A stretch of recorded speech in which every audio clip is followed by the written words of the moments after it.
Assalamualaikum teman-teman. Di sini kami ingin membahas mengenai peradaban Islam Umayyah di Damaskus.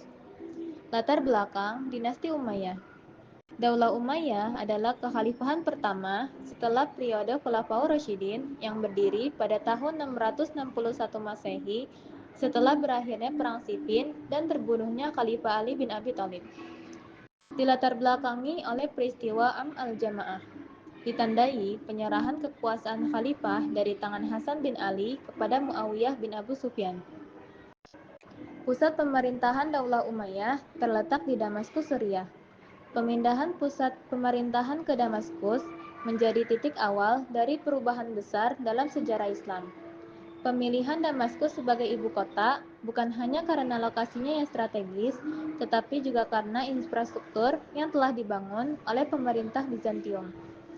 Di bawah kepemimpinan Umayyah, khususnya Khalifah Abdul Malik bin Marwan dan anaknya Al-Walid bin Abdul Malik, kekhalifahan ini berkembang pesat.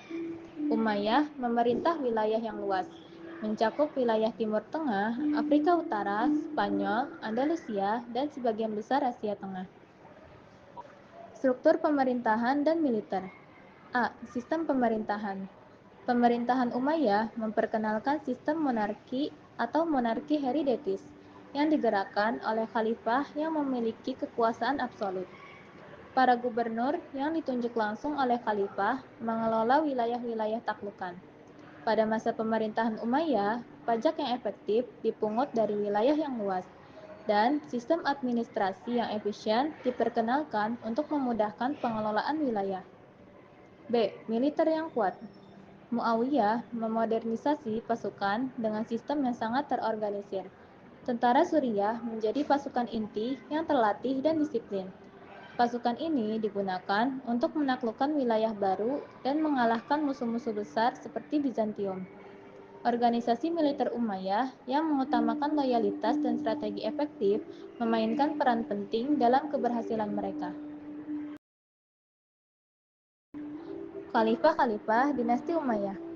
Yang pertama, ada Muawiyah bin Abi Sufyan, memerintah pada tahun 661 sampai 681 Masehi.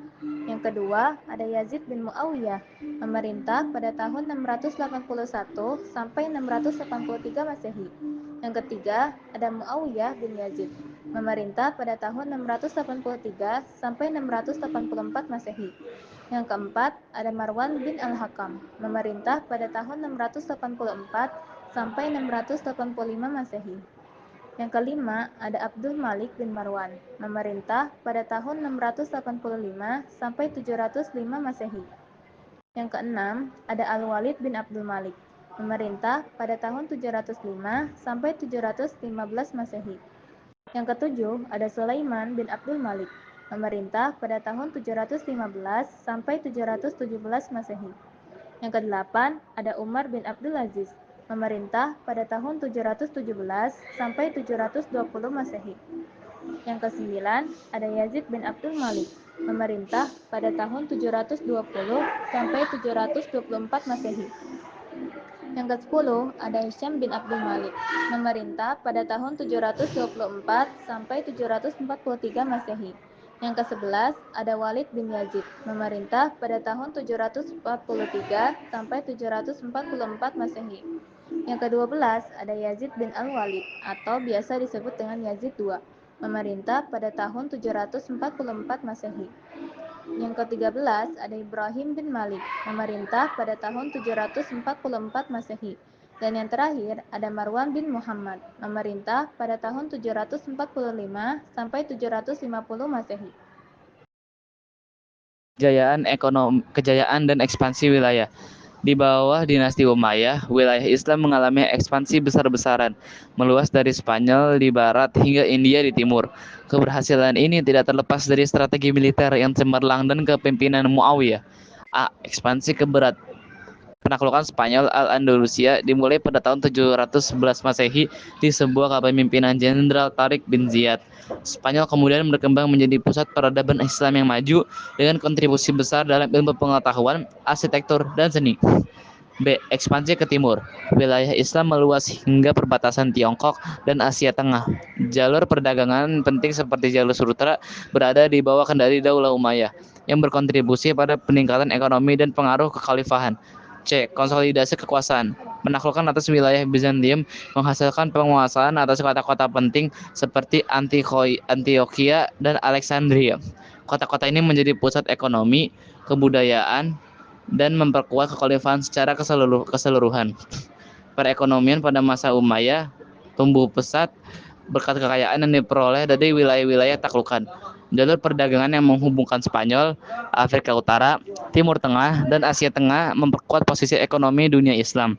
Ekspansi yang luas memberi kesempatan bagi Umayyah untuk menguasai perdagangan rempah-rempah, tekstil, dan barang-barang mewah, serta mengembangkan sektor pertanian dengan mengandalkan irigasi dari sungai-sungai besar.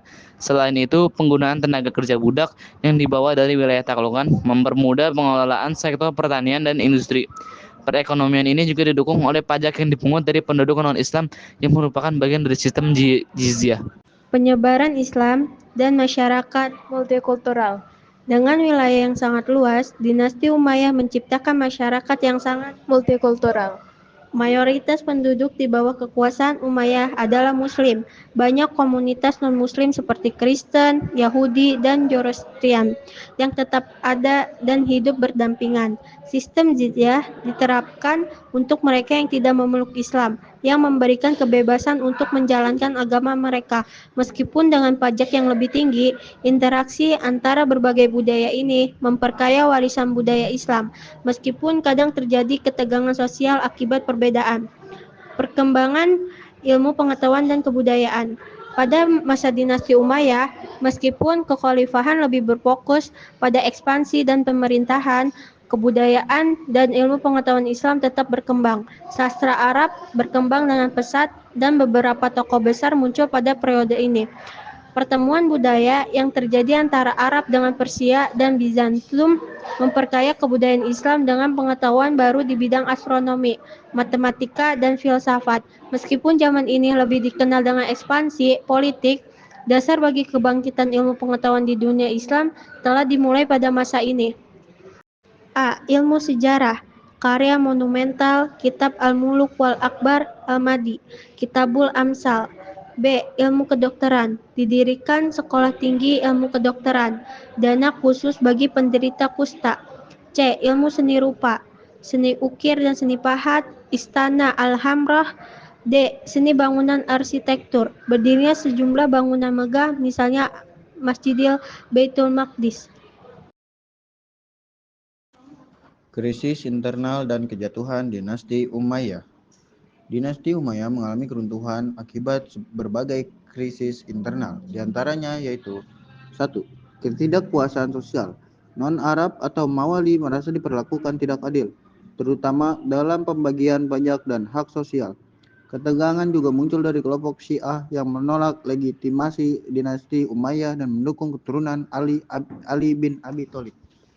Yang kedua, kemewahan para penguasa. Kehidupan mewah para khalifah dan keluarga yang membuat pengeluaran negara membengkak. Hal ini menimbulkan kritik tajam dari masyarakat dan melemahkan kepercayaan terhadap pemerintahan. Dan yang ketiga, pemberontakan Habasyah. Kelompok Habasyah memanfaatkan ketidakpuasan masyarakat untuk menggalang dukungan dan melancarkan pemberontakan. Puncaknya terjadi pada pertempuran Zab tahun 750 Masehi, di mana dinasti Habasyah berhasil menggulingkan kekuasaan Umayyah. Terus kesimpulan, dinasti Umayyah adalah titik penting dalam sejarah Islam, meskipun masa pemerintahan mereka diwarnai dengan ketegangan politik dan sosial. Namun mereka berhasil mencatatkan banyak prestasi dalam berbagai bidang. Kejayaan mereka dalam membangun pemerintahan yang terstruktur, memperluas wilayah, dan membangun warisan budaya yang kuat tetap berpengaruh terhadap peradaban Islam hingga saat ini. Meskipun akhirnya runtuh, warisan dinasti Umayyah terus dikenang sebagai dasar dari perkembangan Islam